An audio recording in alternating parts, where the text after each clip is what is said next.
नमस्कार विद्यार्थी मित्रांनो, स्वागत आहे तुम्हा सर्वांचं आपल्या यूट्यूब चॅनलवरती। विद्यार्थी मित्रांनो, शिक्षक भरती संदर्भात शासनाकडून एक अत्यंत महत्त्वाचा GR प्रसिद्ध करण्यात आलेला आहे।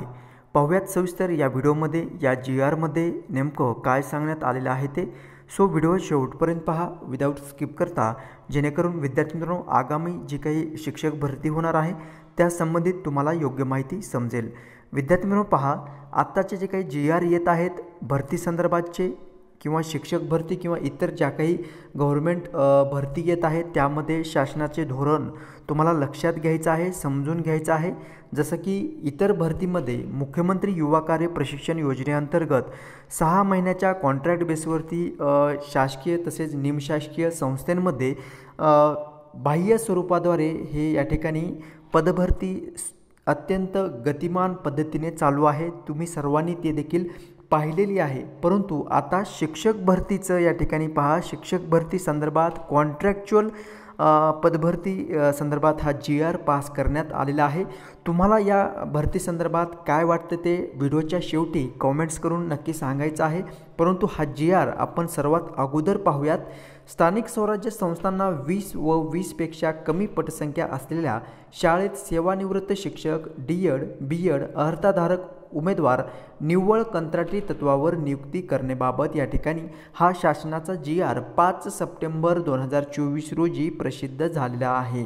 विद्यार्थी मित्रांनो पहा, प्रस्तावनामध्ये शालेय शिक्षण व क्रीडा विभाग शासन निर्णय 15/3/2024 अनुसार जिल्हा परिषदेच्या 20 पेक्षा कमी पटसंख्या असलेल्या शाळांमध्ये नियुक्त करावयाच्या 2 शिक्षकांपैकी एक शिक्षक हा सेवानिवृत्त शिक्षकांमधून नियुक्त करावयाची तरतूद करण्यात आली आहे।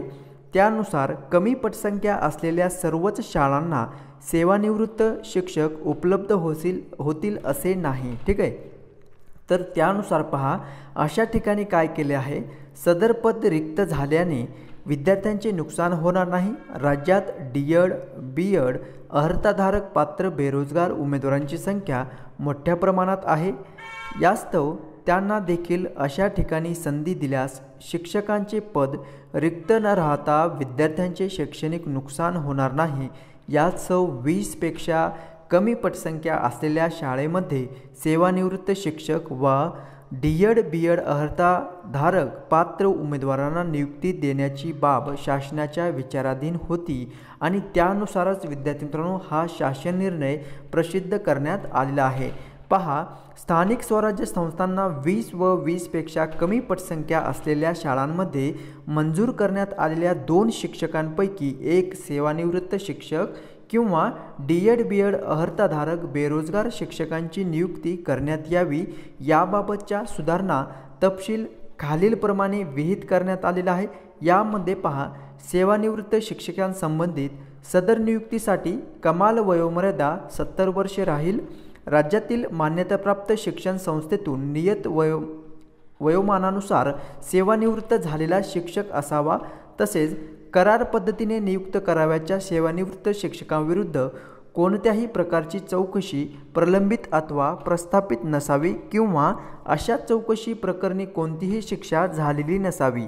ओके, सो नंतर पहा, सेवानिवृत्त शिक्षकाने त्याला ज्या गटासाठी नियुक्त करावयाचे आहे त्या गटासाठी त्याने त्याच्या सेवा काळात अध्यापनाचे काम केलेले असावे।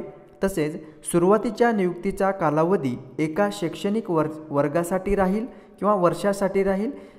त्यानंतर गुणवत्ता व योग्यतेच्या आधारावर आवश्यकतेनुसार सदर नियुक्तीचे वाढीव कालावधीकरिता दरवर्षी नूतनीकरण करण्यात येईल। मात्र एकूण कालावधी जास्तीत जास्त 3 वर्ष किंवा त्या व्यक्तीच्या वयाच्या 70 वर्षापर्यंत यापैकी जे अगोदर घडेल तो या ठिकाणी राहणार आहे। ठीक आहे, हे झाले विद्यार्थी मित्रांनो जे काही सेवानिवृत्त शिक्षक आहेत त्यांच्या जॉईनिंग संदर्भात।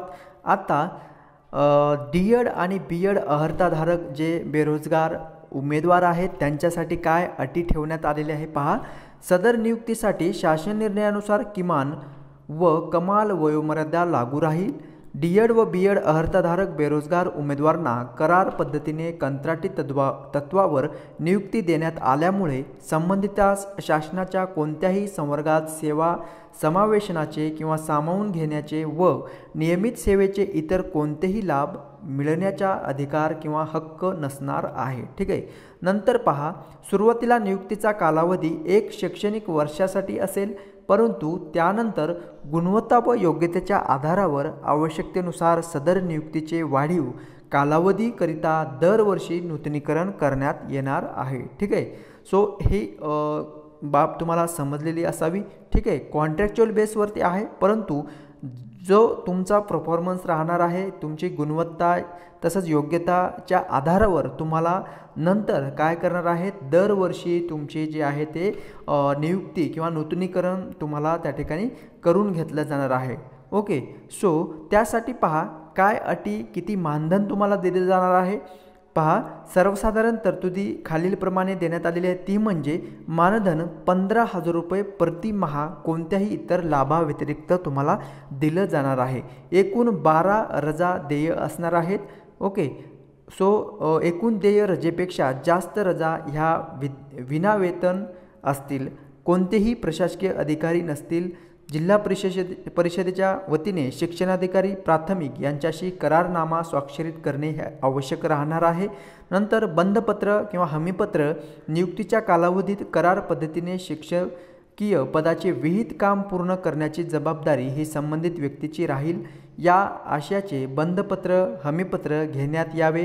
बंधपत्र किंवा हमीपत्रामध्ये करार पद्धतीने नियुक्ती देताना शासनाने विहित केलेल्या अटी व शर्ती विभागाने निश्चित केलेल्या अतिरिक्त अटी आणि शर्ती मान्य असल्याबाबतचा तसेच करार पद्धतीने नियुक्त करण्यात आलेल्या व्यक्तीकडून नियमित सेवेत घेण्याबाबत अथवा इतर कुठल्याही हक्काची मागणी करण्यात येणार नाही अशा प्रकारचं तुम्हाला सक्षम प्राधिकारी यांचे विशेष परिस्थितीमध्ये कोणत्याही वेळी करारनाम्यामध्ये उल्लेखित कालावधी संपण्यापूर्वी करार पद्धतीतील सेवा समाप्त झाल्यास किंवा केल्यास त्या हरकत किंवा आक्षेप राहणार नाही अशा प्रकारचं तुम्हाला हमीपत्र किंवा जे काही बंधपत्र आहे ते लिहून तुम्हाला या ठिकाणी शासनाच्या ज्या काही अटी आणि शर्ती आहेत त्याच्या अधीन राहून तुम्हाला हे लेटर स्फूर्त करायचं आहे। ठीक आहे। अध्यापनाचे तास व इतर नियमित शिक्षकांप्रमाणे असणार आहेत।